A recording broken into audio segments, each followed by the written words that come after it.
Hello students, I am Adhita sir from English Plus. Welcome you all with the last lesson taken from CBSE class 12 book Flamingo.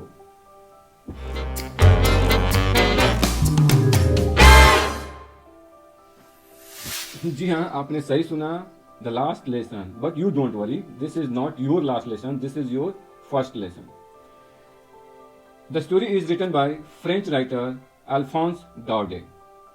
Alphons डॉर्डे, right. So before starting the story हम थोड़ा इसका backdrop जानेंगे, यानी पृष्ठभूमि क्या थी इस story की हम जानेंगे, क्योंकि हर एक स्टोरी की अपनी एक स्टोरी होती है. बिकॉज इन लिटरेचर हर एक स्टोरी अपने समाज, अपने काल, अपने टाइम का आईना होता है, मिरर होता है. तो अल्फोंस डॉर्डे का जन्म 1870 में हुआ था, जब फ्रांस में फ्रेंच रेवोल्यूशन के साथ पूरी दुनिया को नेशनलिज्म जैसे नई सोच, नए विचार का तोहफा दिया था. डॉर्डे ने यह स्टोरी 1870 एंड 71 के दौरान लिखी थी. It was the time when the unification of Germany was in progress under leadership of Bismarck. Unification से पहले जर्मनी लगभग 39 छोटे बड़े स्टेट्स में बटा हुआ था. उसमें एक स्टेट था पर्सिया, और जिसका चांसलर बिस्मार्क था. Bismarck was very intelligent leader, administrator and nationalism से इंस्पायर्ड होकर उसने जर्मनी के यूनिफिकेशन को अंजाम तक पहुंचाने के लिए 3 युद्ध से गुजरना पड़ा. उसने तीसरा युद्ध फ्रांस से लड़ा, जिसका राजा नेपोलियन थर्ड था. इस युद्ध में फ्रांस की हार हुई और जर्मनी की जीत. हार के बाद फ्रांस का एक सीमावर्ती डिस्ट्रिक्ट था अल्सैस लॉरेन. वहां के स्कूलों में फ्रेंच लैंग्वेज की पढ़ाई पर प्रतिबंध लगा दिया गया. मदर टंग नेशनलिज्म का एक इंपॉर्टेंट पार्ट है. So the story is based on this backdrop.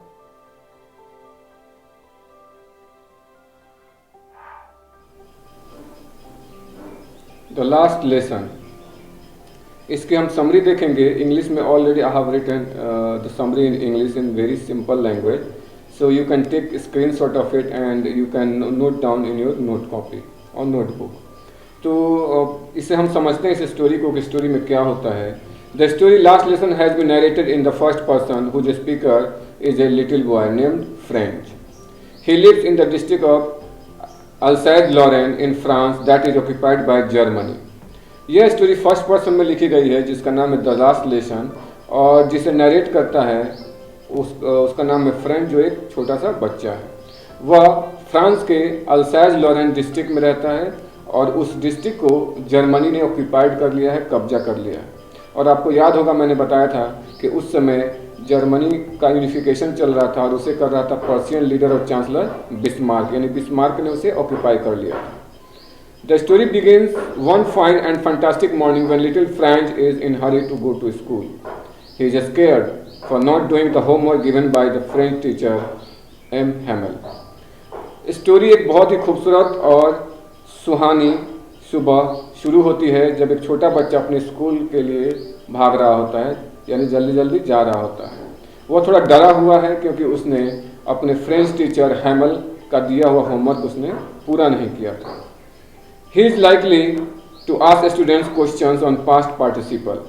और एम हैमल जो है अपने बच्चों से, अपने स्टूडेंट से ग्रामर का जो एक पार्ट होता है पास्ट पार्टिसिपल, एक टॉपिक है पास्ट पार्टिसिपल जिसे आप जानते हो, कि उसके बारे में क्वेश्चन पूछने वाले हैं और यही होमवर्क था, इसलिए वो डरा हुआ था. He tries to bunk the class but he resists himself not to do so. पहले तो कोशिश करता है क्लास को बंक कर जाए, लेकिन फिर ऐसा करने से खुद को रोक लेता है.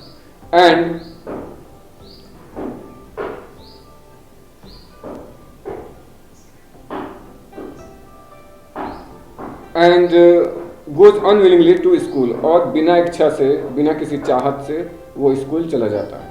He sees a crowd around the bulletin board and gets shock to know bad news. वह जब रास्ते में उसे एक बुलेटिन बोर्ड मिलता है, बुलेटिन बोर्ड जहाँ पे उसे बुरी खबर मिलती है, और उस बुरी खबर से सुन के शॉक में पड़ जाता है. That bad news are France lost battle. France ने अपना बैटल जो है लॉस्ट कर दिया है, खो दिया, यानी हार गया है वो. ड्रॉट, सूखा, and orders of commanding officers, और कुछ कमांडिंग ऑफिसर्स यानी कि जो जर्मन के कमांडर थे उनके ऑफिसर्स ने, यानी जर्मनी ऑफिसर्स ने कुछ नोटिस भेजा है जो कि न्यूज़ बुलेटिन पे डिस्प्ले हो रहा था. Believing in unusual disturbance of the class, he plans quietly to slip into his bench without being noticed by the French language teacher Hamel. वो यह विश्वास करते हुए, यह सोचते हुए कि क्लास जैसा कि यूजुअली डिस्टर्ब होता है, तो उसी डिस्टर्बेंस के दौरान वो चुपके से अपने बेंच पर जाकर बैठ जाएगा अपने फ्रेंच लैंग्वेज टीचर हैमल की नज़र से बचते हुए, यानी कि अपनी वो क्लास चुपके से अपने क्लास में जाकर बैठ जाएगा और उसके टीचर देख नहीं पाएंगे. French notice that the garden is as quiet as if it is a Sunday.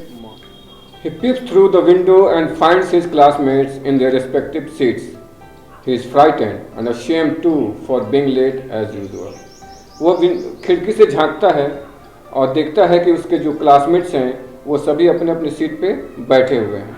वह थोड़ा डरा हुआ है और थोड़ा शर्मिंदा भी महसूस कर रहा है, क्योंकि एज यूजुअल आम दिनों की भांति आज भी लेट से आया है. He opens the door and enters the class. दरवाज़ा खोलता है और क्लास में एंटर करता है. Surprisingly, M. Hamel doesn't scold him for being late as he usually does. लेकिन उससे आश्चर्य होता है जब आम दिनों की तरह हैमेल उसे डांट फटकार नहीं लगाते हैं लेट आने के लिए. तो उसे यह देखकर उसे थोड़ा आश्चर्य होता है. He got surprised. Today he finds his teacher very kind towards him. आज अपने टीचर को, जो कि वो फ्रेंच टीचर हैं, फ्रेंच लैंग्वेज टीचर हैं, वो अपने प्रति थोड़ा वो काइंड महसूस करता है, दयालु महसूस करता है. Going to his desk, Franz notices that the teacher has put on a green coat, a frilled shirt and his black silk cap, which he usually wears on special occasions like award ceremonies and inspections. आज वो notice करता है अपने desk की तरफ, going to his desk, अपने desk की तरफ जाता है.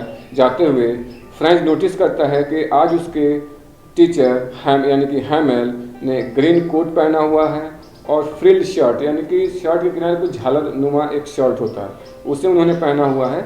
और सर पे जो है ब्लैक कैप उन्होंने पहन रखा है, जो कि जनरली वो ऐसे ड्रेस जो है कि वो पहनते नहीं हैं. ये ऐसे ड्रेस हैं जो ख़ास मौक़ों पे और जैसे अवार्ड सेरेमनीज हो या इंस्पेक्शंस हो तभी वो पहनते हैं.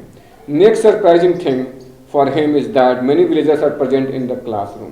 अभी तो फर्स्ट सरप्राइज वो हो गया था कि उसके his teacher was very kind towards him, so this was the first surprise. Second surprise was that कि कई सारे विलेजर्स, गाँव वाले जो है कि उस क्लासरूम में बैठे हुए.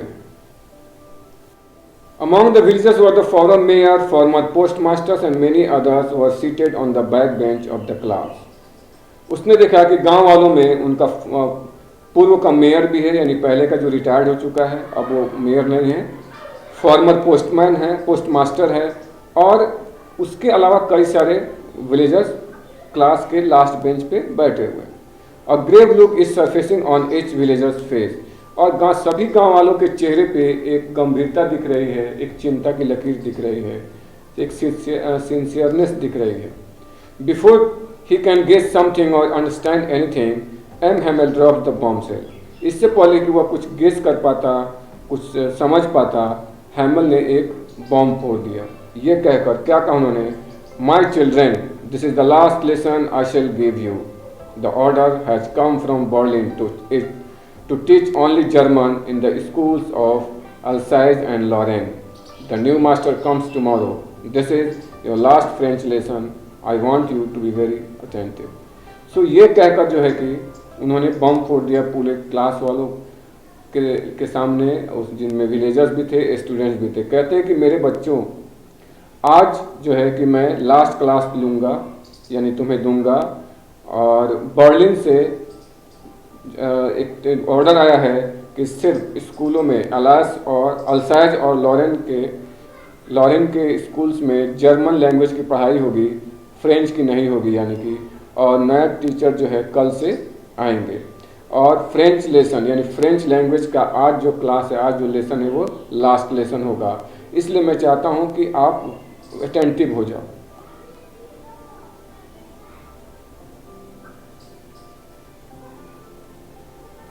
This is terrible shock to the little boy. Finally, he understands the meaning of the bulletin he had seen on the way the same morning. यह सुन के वो शॉक्ड हो जाता है, बुरी तरह से वो शॉक्ड हो जाता है, सदमा उसे लगता है, और फाइनली उसे यह बात समझ में आती है कि जो बुलेटिन बोर्ड पे जो न्यूज़ लिखे हुए थे उसका क्या मतलब था. उसका मतलब यह था, यानी कि उसे बात समझ में आई, बालक को, उस छोटे से बच्चों को यानी फ्रेंच को यह बात समझ में आई कि अब फ्रेंच लैंग्वेज की पढ़ाई नहीं होगी. He regrets at not taking his French lesson seriously before. और आज वो पछताता है कि आज से पहले उसने फ्रेंच लैंग्वेज की जो पढ़ाई उसने सीरियसली नहीं की. He thinks it is the last lesson and he doesn't know even अब ABC about French language. वह सोचता है कि आज तो लास्ट लेसन है और इससे पहले उसने ध्यान से पढ़ा नहीं और फ्रेंच लैंग्वेज के बारे में वर्ड ABC भी नहीं जानता, यानी कि वह कुछ नहीं जानता. He is accountable for his failure in the language. और खुद को लैंग्वेज में असफल होने के, फेलियर होने के लिए खुद को अकाउंटेबल यानी जिम्मेदार मानता है. He also feels sad for M. Hamel, who had given 40 years of his life in the service of the village children and who has been told to leave the place forever as French will not be taught from now anymore. और वो M. Hamel जो उसके French teacher हैं उसके लिए वो sorry feel करता है, दुखी महसूस करता है, क्योंकि हैमल ने अपनी ज़िंदगी के 40 साल गांव वाले के बच्चों के सर्विस में लगा दिया था, उनकी सेवा में लगा दिया था, और जिन्होंने दिया था जो अब इस जगह को छोड़ने के लिए उनको कह दिया गया है और फ्रेंच लैंग्वेज जो है कि अब पढ़ाई नहीं होगी. He says the villagers regrets at not having taken their language seriously either. और उसने यह भी महसूस किया कि गांव वाले भी पछता रहे हैं कि उन्होंने अपनी भाषा को सीरियसली नहीं लिया, यानी उन्होंने अच्छे से पढ़ा नहीं, उसके इम्पोर्टेंस को नहीं समझा. M. Hamel begins the lesson to recite and asked French. Actually, here is a mistake. Here is a mistake. Here is a French. To tell the rules of participle. तो अब जो है वो हैमेल अपना lesson शुरू करते हैं, यानी ग्रामर का लेसन शुरू करते हैं, उसे पढ़ाना शुरू करते हैं और फ्रेंच से पूछते हैं पार्टिसिपल के रूल्स के बारे में. He fumbles and lost by the great embarrassment. The teacher doesn't become angry with French but reveals a universal sad truth. वो थोड़ा घबराता है, थोड़ा उसकी ज़बान लड़खड़ा जाती है क्योंकि उसने तो होमवर्क किया नहीं था और वो शर्म से अत्यधिक शर्म से जो है कि उसकी ज़बान लड़खड़ा जाती है. लेकिन टीचर उससे गुस्सा नहीं होते बल्कि वो एक यूनिवर्सल फैक्ट ट्रूथ बताते हैं कि जो होता है. वो कहते हैं every day we have said to our self, वाह I have plenty of time, I learn it tomorrow and now you see where we have come out. That's the great trouble with Alsace, she puts off learning till tomorrow. कहते हैं कि प्रत्येक दिन रोज़ाना हम खुद से कहते हैं कि वाह. एक्चुअली वाह इज व्हाट? वाह its expression in disapproval. Disapproval में जब कोई चीज़ हम इनकार करते हैं यानी एक्सेप्ट नहीं कर पा रहे हैं, उसमें ये एक्सप्रेसिव वर्ड है कि हमारे पास, हम रोज़ाना खुद से क्या कहते हैं कि हमारे पास बहुत सारा टाइम है, हम इसे कल पढ़ लेंगे. एंड आप देख लें कि अब क्या हो गया है कि हम कहाँ पहुँच गए हैं. ये एक बहुत बड़ी तकलीफ़ है, बहुत बड़ी समस्या है अल्साइज के साथ.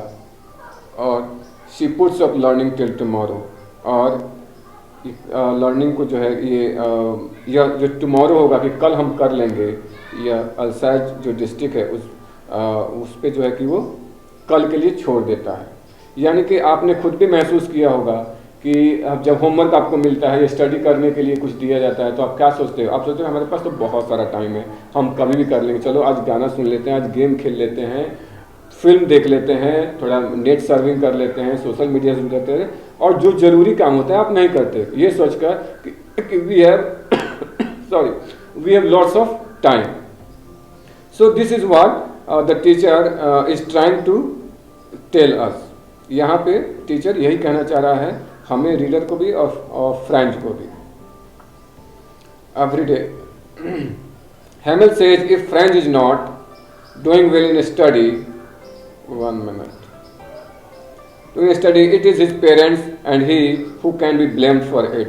और हेमेल आगे कहते हैं कि अगर फ्रेंच जो है अच्छा नहीं कर रहा है, अध्ययन में पढ़ाई में अच्छा नहीं कर रहा है, इसके लिए पेरेंट्स जिम्मेदार है और वो खुद भी इसके लिए जिम्मेदार हैं, यानी उनके इल्ज़ाम इसका खुद पे भी आता है। कैसे आता है?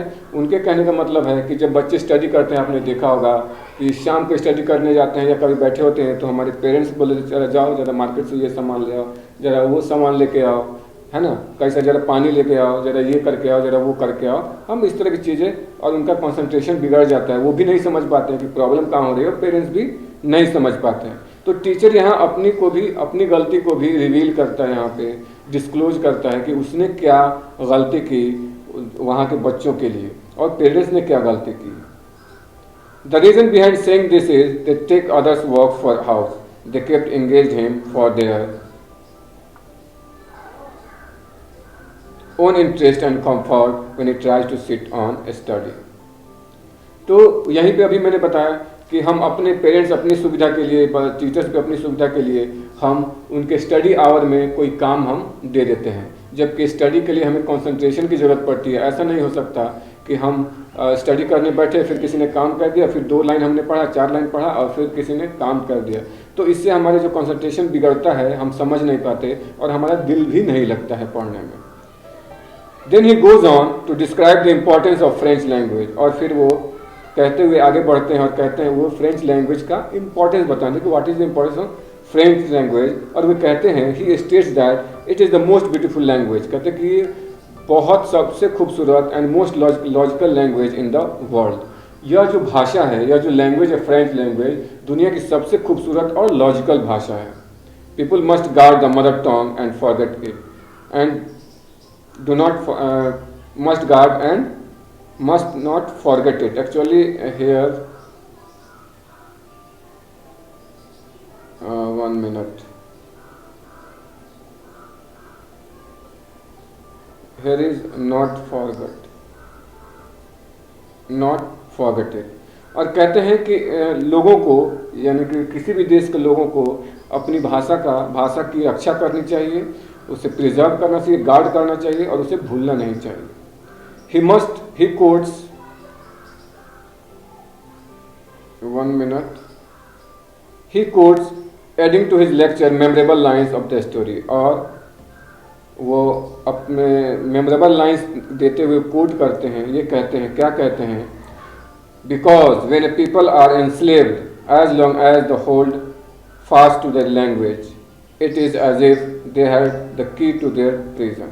कहते हैं क्योंकि जब लोग जो है कि गुलाम हो जाते हैं, तो as long as the hold fast to the language, कि जब तक वो अपनी भाषा से जुड़े रहते हैं, as if they had the key to their prison, तो ऐसा लगता है कि उनकी गुलामी की जंजीर को खोलने के लिए, गुलामी का जो जेल है उसे ओपन करने की जो है चाबी क्या है, मदर टंग है। यानी कि हमें गुलाम बनने की सबसे पहली शर्त या कह लीजिए या सीढ़ी है, वो क्या है, सबसे पहले लैंग्वेज को बदलना या लैंग्वेज की पढ़ाई नहीं करना। जैसे ही हम अपनी भाषा को छोड़ते हैं, हम गुलाम बनना शुरू करते हैं। आपको याद होगा कि हमारा देश 200 साल तक गुलाम रहा। इसकी वजह, सबसे बड़ी वजह थी कि अंग्रेज़ों ने सबसे पहले हमारी भाषा पे अटैक किया। उन्होंने अपनी भाषा लाई और उन्होंने इंग्लिश को हमारे ऊपर थोप दिया, और जिससे नतीजा यह हुआ कि हमने अपनी भाषा को, अपनी हिंदी को, संस्कृत को और अन्य भाषा को छोड़ते चले गए और इंग्लिश पे हम फोकस होते चले गए। और यह एक मेंटल जो है कि एक मेंटली हम एक गुलाम हो गए। यही बात वो कहना चाहते हैं। Having finish after finishing, actually here is a mistake, textual mistake, here is after. After finishing his speech, he begins the grammar lesson. Frank understand it well। Speech के देने के बाद फिर से वो अपना ग्रामर लेसन शुरू करते हैं और फ्रेंच इस बात जो है कि बहुत अच्छे से समझता है। He had not listened to Hamel earlier as carefully as he does now। उसने कभी भी हैमल को इतनी गंभीरता से, सिंसियरिटी से, केयरफुल होकर कभी नहीं सुना था जितना कि अभी वो सुनता है। Hamel also had not taught so patiently as he did in his last lesson। और हैमल भी, जो कि फ्रेंच लैंग्वेज टीचर थे, उन्होंने भी इतने पेशेंटली, इतने धैर्य के साथ कभी नहीं पढ़ाया था जैसा कि आज वो लास्ट लेसन ले रहे हैं। The class run silently paying not attention to beetle flies, और क्लास एकदम साइलेंटली चलता है और वहाँ बीटल्स उड़ रहे हैं, लेकिन उस पर ध्यान नहीं देते बच्चे, पूरी तरह से कॉन्सेंट्रेट हैं अपने टीचर पे कि टीचर जो क्या पढ़ा रहे हैं। पिन ड्रॉप साइलेंस, पूरी तरह क्लास में क्या होता है, पिन ड्रॉप साइलेंस होता है। Friends thinks in wonder when he hears the cooing of, actually here is not, here is a mistake, textual mistake here is, mistake is that, and what is it, cooing पिगन्स। तो पिगन्स जो उनकी आवाज़ निकाल रहे हैं, वो रूफ पे उनकी आवाज़ आती है, वो तो वो उसे सुनता नहीं है और सोचता है ये फ्रेंड जो है कि आश्चर्य में सोचता है कि ये जो पिगन्स आवाज़ कर रहे हैं, चिड़िया जो ये जो पिगन्स बोल रहे छत पे, क्या वो भी whether the Germans will allow the bird sing in German, क्या जर्मन इन पिगन, इस चिड़िया को भी जो है कि जर्मन लैंग्वेज में बोलने के लिए अलाउ करेंगे, यानी कि उसे अपनी भाषा को बदलने के लिए मजबूर करेंगे। Friend looks up and finds his teacher scanning the whole class as if he was trying to preserve the scene in his memory. तो अपने टीचर को देखता है कि वो ऑब्जर्व कर रहे हैं पूरे क्लास को क्या कर रहे हैं, वो ऑब्जर्व कर रहे हैं और ऐसी कोशिश कर रहे हैं जैसे कि अपनी मेमोरी में आज के पूरे सीन को सेव कर लेना चाहते हैं, प्रिंट कर लेना चाहते हैं। Then the clock strikes 12 at the very moment the person sounds the trumpet and Hamel gets frozen. उसी समय 12 बजता है और सेम टाइम पे पर्शियन जो है वो ट्रम्पेट की आवाज़ आती है, यानी कि वो बजाने लगते हैं, पर्शियन ट्रम्पेट की आवाज़ आती है और हैमल जो है कि वो फ्रीज हो जाते हैं, एकदम से स्थिर हो जाते हैं। He tries to say something but is overloaded with emotion. वो कुछ कहना चाहते हैं लेकिन इमोशन से इतने भर जाते हैं कि वो सिर्फ इतना ही कहते हैं, my friends said he I but something choked him. सिर्फ वो आई कह पाते हैं, इमोशन से इतना वो भर जाते, ओवरलोडेड हो जाते हैं कि वो कुछ नहीं कह पाते, उनका गला जो है रूंध जाता है, यानी चॉक्ड हो जाता है। He could not go on, और वो कुछ नहीं कह पाते। He stops and start scribbling on the black board with large letter, और वो रुक जाते हैं और फिर बोर्ड पे जो है कि लिखना शुरू करते हैं, ब्लैक बोर्ड पे लार्ज लेटर में लिखते हैं, विवा ला फ्रांस, विवा ला फ्रांस, यानी कि long live France. So this is the summary of the story and I hope कि I try to explain it in very simple language, और इंग्लिश में भी एकदम सिंपल लैंग्वेज में मैंने इसे समरी रखा है और फिर इसे हमने हिंदी में इसे एक्सप्लेन कर दिया है। तो मुझे उम्मीद है कि आपको पसंद आई होगी, और पसंद आई है अगर आपको तो आप अपना फीडबैक ज़रूर दें ताकि हम नेक्स्ट वीडियो बनाने के लिए एनर्जाइज जो है कि हो सके, क्योंकि आपके कमेंट्स बहुत वैल्यूएबल होते हैं और आपके कमेंट्स से फिर नए वीडियो बनाने के लिए हमें एनर्जी मिलती है। So thank you so much for watching the video.